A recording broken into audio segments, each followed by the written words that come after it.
Hello everyone, एक बार फिर से आप सभी का श्री आर्ट गली के यूट्यूब प्लेटफॉर्म पर स्वागत है। आज के टॉपिक में हम लोग एक इम्पॉर्टेंट मॉक टेस्ट पेपर को सॉल्व करेंगे और इस मॉक टेस्ट पेपर में आप लोगों को करेंट अफेयर से रिलेटेड इम्पॉर्टेंट एमसीक्यूज देखने को मिलेंगे।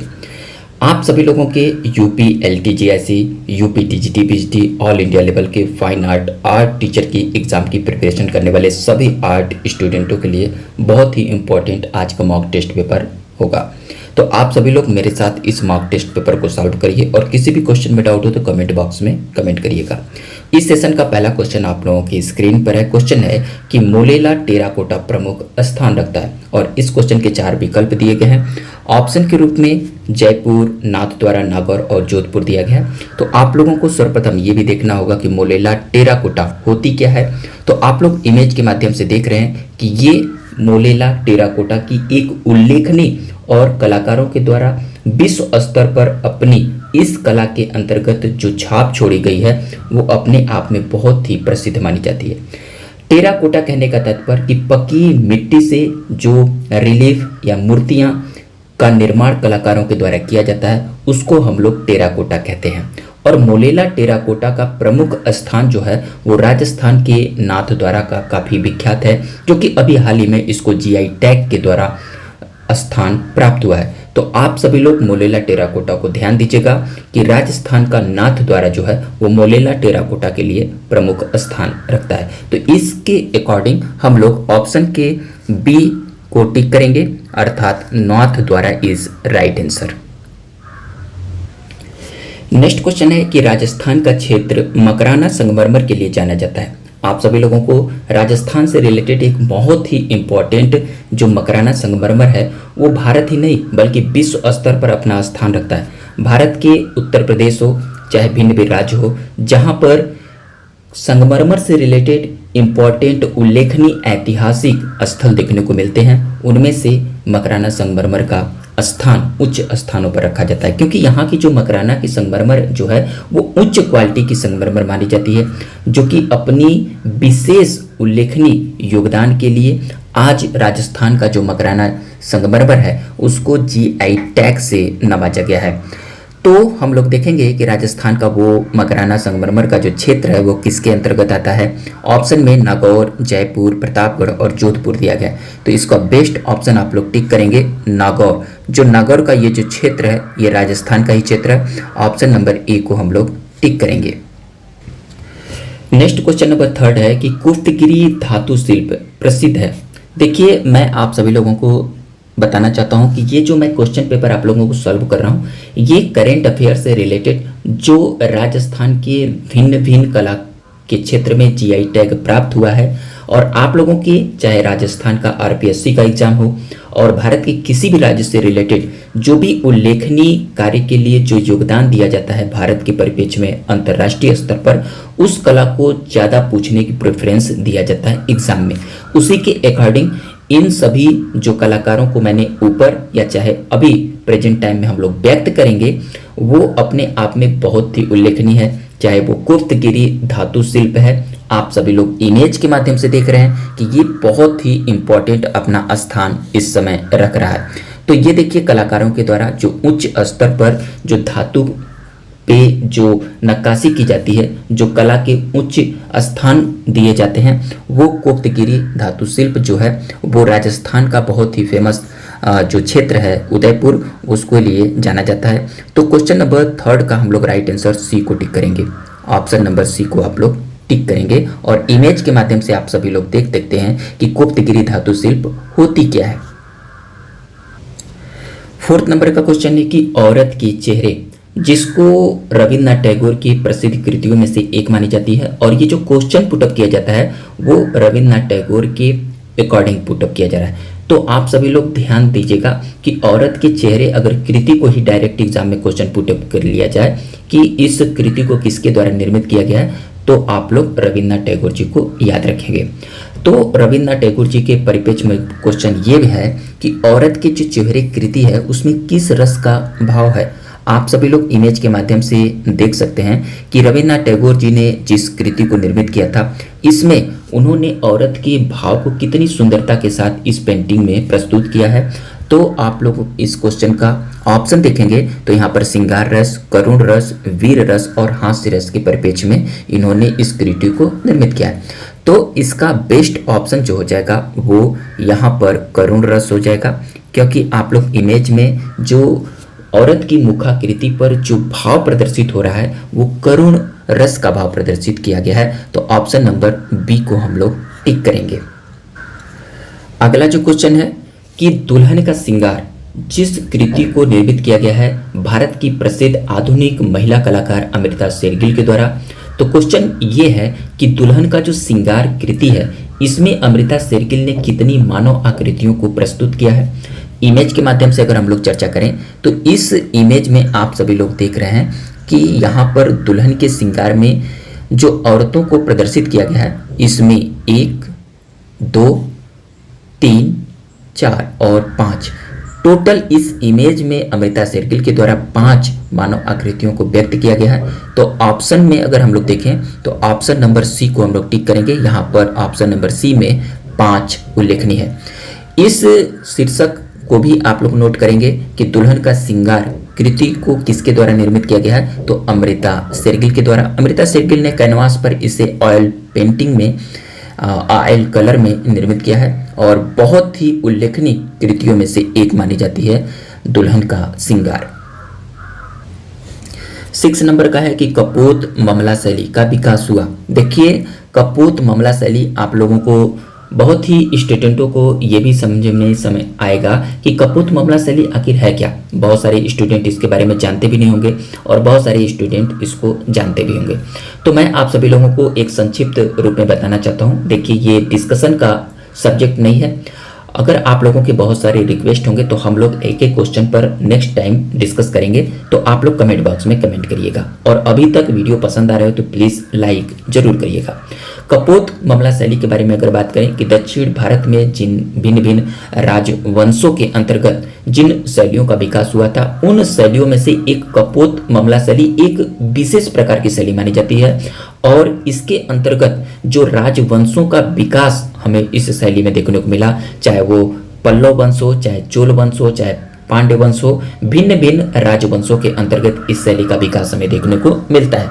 तो इसके अकॉर्डिंग अगर हम लोग बात करें ऑप्शन पे तो यहाँ पर ऑप्शन नंबर डी को हम लोग टिक करेंगे, क्योंकि जितने भी ऑप्शन में जो राजवंश दिए गए हैं उन सभी राजवंशों में कपोत मामला शैली का विकास हमें प्राप्त होता है। तो ऑप्शन नंबर डी को नोट करेंगे।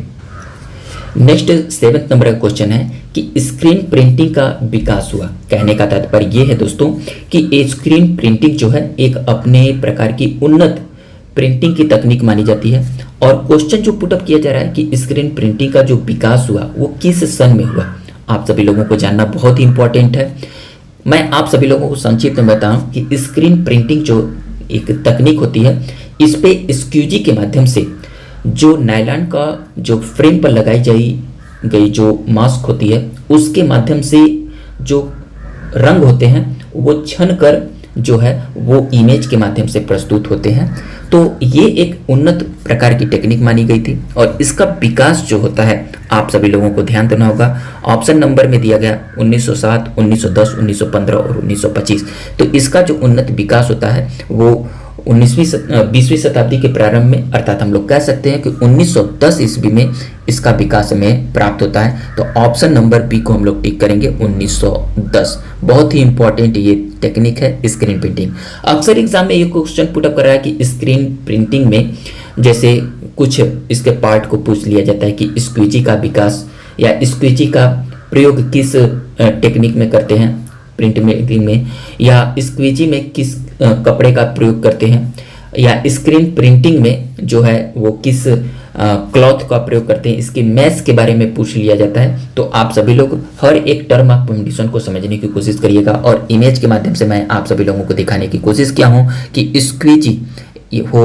यहाँ पर देखिए कलाकारों के द्वारा ये फ्रेम होती है, लकड़ी की फ्रेम, और इस फ्रेम के बीच में आप लोगों को एक मैस लगी होती है जो नायलॉन की होती है और इसी पर आप लोगों को कलर रखकर ये स्क्वीजी के माध्यम से इसको खींचा जाता है और जो रंग होती है वो छन कर इमेज प्रस्तुत करती है। बहुत ही सुनहरी और बहुत ही इम्पोर्टेंट प्रयोग यहाँ पर देखने को मिलता है, तो आप सभी लोग नोट करेंगे। अगला जो इंपॉर्टेंट क्वेश्चन है कि किस राजवंश में कांस्य मूर्तिकला का चरमोत्कर्ष हुआ। आप सभी लोग यहाँ पर देखिए, पहले इमेज को देखा कीजिए, जो कि आप लोगों के मानसिक पटल पर बहुत ही इंपॉर्टेंट प्रभाव पड़ता है कि इमेज, सर्वप्रथम आपने इमेज को ध्यान दीजिएगा। यहाँ पर हम लोग कांस्य मूर्तिकला के बारे में बात करें तो कांस्य जो होता है एक धातु होती है, अर्थात ब्रॉन्ज, जिसको हम लोग कहते हैं ब्रॉन्ज कास्टिंग। इसमें कलाकारों के द्वारा बहुत ही सावधानी पूर्वक कार्य किया जाता है। जो मेटल की जो मूर्तियां हो, चाहे भिन्न प्रकार के जो धातुओं के द्वारा जो भिन्न प्रकार के जो थिंग्स प्रयोग किए जाते हैं, इसमें कलाकारों के द्वारा सांचे में जो होता है वो मेटल को गलाकर उच्च तापमान पर इसको पिघलाकर जो है वो सांचे में डालकर एक उन्नत प्रकार की उसके रूप को प्राप्त किया जाता है। तो उसी प्रकार से पुटअप कर रहा है कि कांस्य मूर्ति कला का जो चरमोत्कर्ष हुआ वो किस राजवंश के अंतर्गत देखने को मिलता है। और ऑप्शन में यहाँ पर मौर्य वंश, गुप्त वंश, चोल वंश और कुषाण वंश देखें। तो आप सभी लोग ध्यान देखेंगे कि जो इन ऑप्शनों के अकॉर्डिंग जो चोल वंश था, चोल वंश के शासनकाल में हमें कांस्य मूर्तियों का जो चरमोत्कर्ष देखने को मिलता है और चोलों के शासनकाल में उन्नत प्रकार की जो कांस्य ढलाई के जो मूर्ति हमें प्राप्त होते हैं वो अपने आप में उल्लेखनीय माने जाते हैं। तो इसके अकॉर्डिंग इस क्वेश्चन का बेस्ट ऑप्शन जो हो जाएगा वो चोल हो जाएगा, अर्थात सी को हम लोग टिक करेंगे। क्वेश्चन नंबर 9 है और बहुत ही इंपॉर्टेंट ये पेंटिंग है। क्वेश्चन है कि सिंदबाज द सेलर प्रसिद्ध रचना है। आप सभी लोग इमेज देखिए, ये जो इमेज में जो सिंदबाज द सेलर प्रसिद्ध रचना की गई है, इसमें आप लोगों को जिस कलाकार के बारे में पुटअप किया रहा है, ऑप्शन में दिया गया है एडवर्ड मुंक। यहाँ पर ध्यान दीजिएगा, यहाँ पर एडवर्ड मुंक है, पाल क्ली है, कैंडिंस्की है और जेम्स एंसोर है।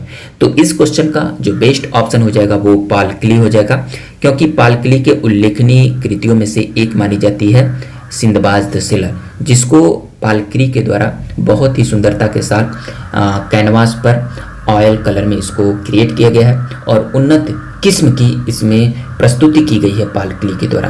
तो राइट आंसर बी को हम लोग टिक करेंगे। क्वेश्चन नंबर 10 है कि लद्दाख मोनेस्ट्री प्रसिद्ध रचना है। बहुत ही इंपॉर्टेंट ये इमेज आप लोगों को ध्यान देना होगा। इमेज जरा ध्यान से देखिएगा और इस में जो है लद्दाख मोनेस्ट्री की कृति को यहाँ पर प्रस्तुत किया गया है इमेज के माध्यम से।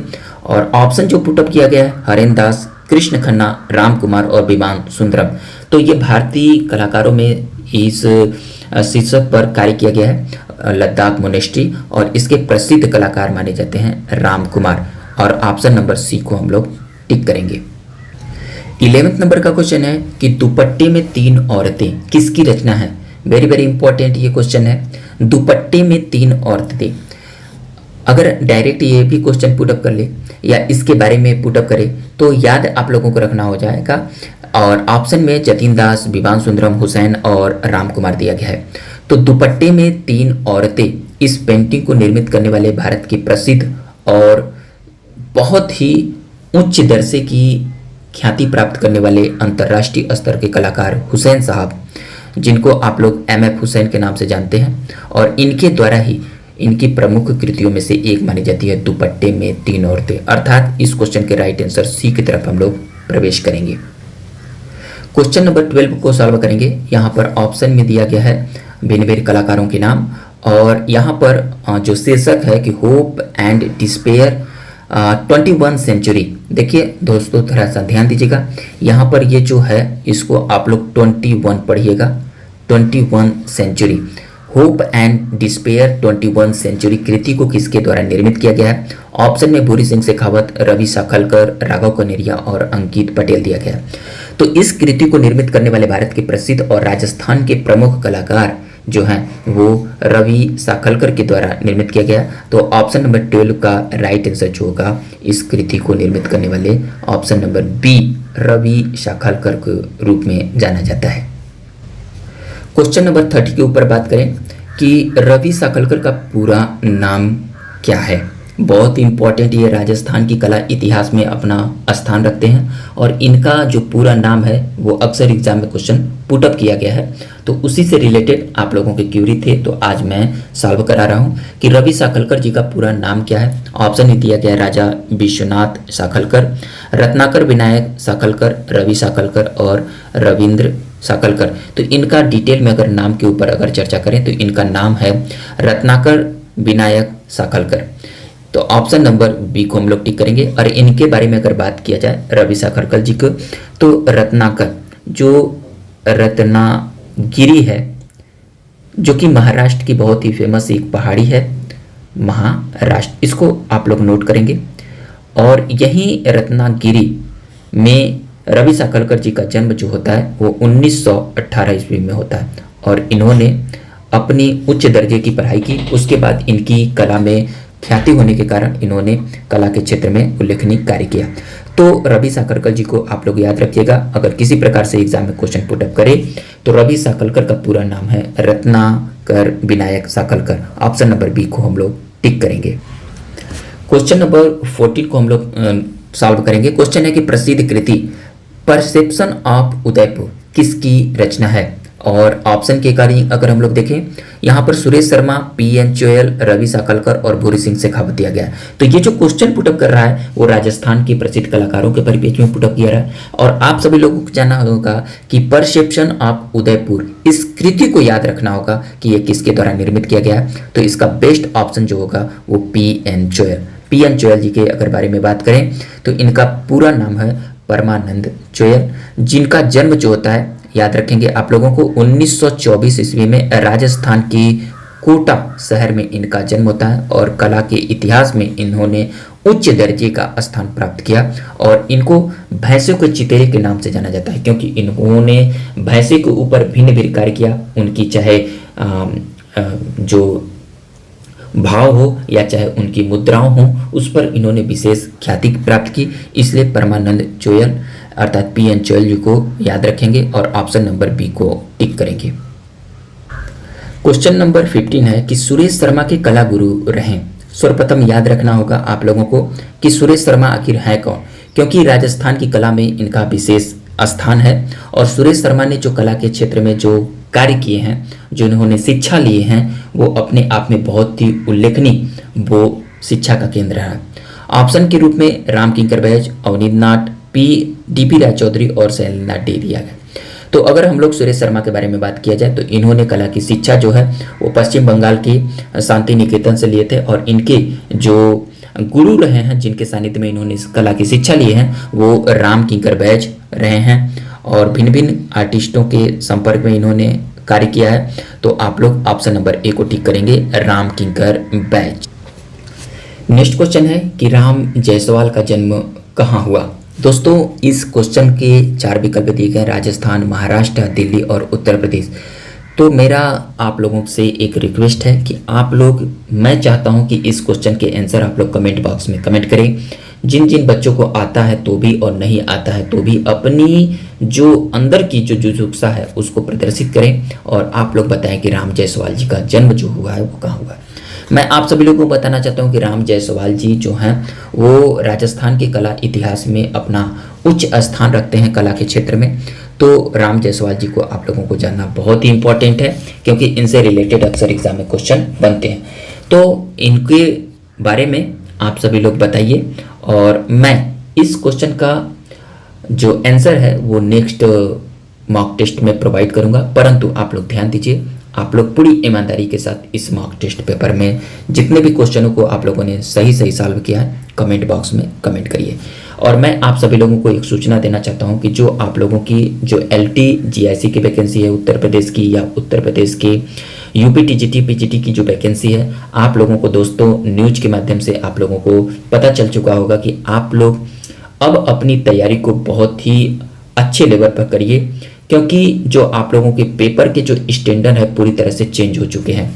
और आप लोग एक ऐसे वे में एग्जाम की तैयारी करिए जिससे आप लोगों का सिलेक्शन हो। और प्राविधिक कला के बच्चों से मैं रिक्वेस्ट करना चाहता हूं कि आप लोगों की ये फर्स्ट और लास्ट वैकेंसी है, इसमें जी जोर लगा दीजिए, क्योंकि आप लोगों को आने वाले टाइम में समय मिले या न मिले, लेकिन आप लोगों का ये लास्ट मौका है। तो आप लोग छोड़िए नहीं और बहुत ही ईमानदारी के साथ जो भी पुरानी पद्धति से जो भी एग्जाम हुए हैं उस पर भूल जाइए और आप लोग सिलेबस के अकॉर्डिंग अपनी तैयारी करिए। सिलेबस आप लोगों का वही रहेगा, लेकिन अपनी तैयारी में एक उच्च दर्जे के प्रश्नों को आप लोगों को आपके मॉक टेस्ट पेपर के अंतर्गत आप लोगों को सॉल्व करने होंगे।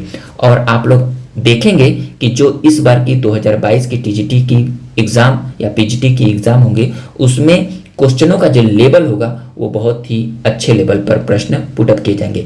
इसीलिए आप लोगों की एग्जाम जो है वो एक्सटेंड होते गए और अब फाइनली जो डेट निकला है टीजीटी का वो दिसंबर में।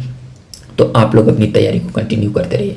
मुझसे अगर किसी प्रकार की हेल्प लेना चाहते हैं तो आप लोग कमेंट बॉक्स में कमेंट करेंगे, और आप लोगों को किसी प्रकार की कोई क्वेरी है तो इस वीडियो के डिस्क्रिप्शन में मेरे इंस्टाग्राम और टेलीग्राम का लिंक है, आप लोग जुड़कर अपने सवालों को मेरे साथ जोड़ सकते हैं और मैं आप सभी लोगों को हेल्प करूंगा। तो चलिए, आज की अगर सेशन पसंद आए तो प्लीज़ लाइक करिए, अधिक से अधिक दोस्तों में शेयर करिए। हम लोग नेक्स्ट टॉपिक में मिलेंगे, तब तक के लिए थैंक यू दोस्तों।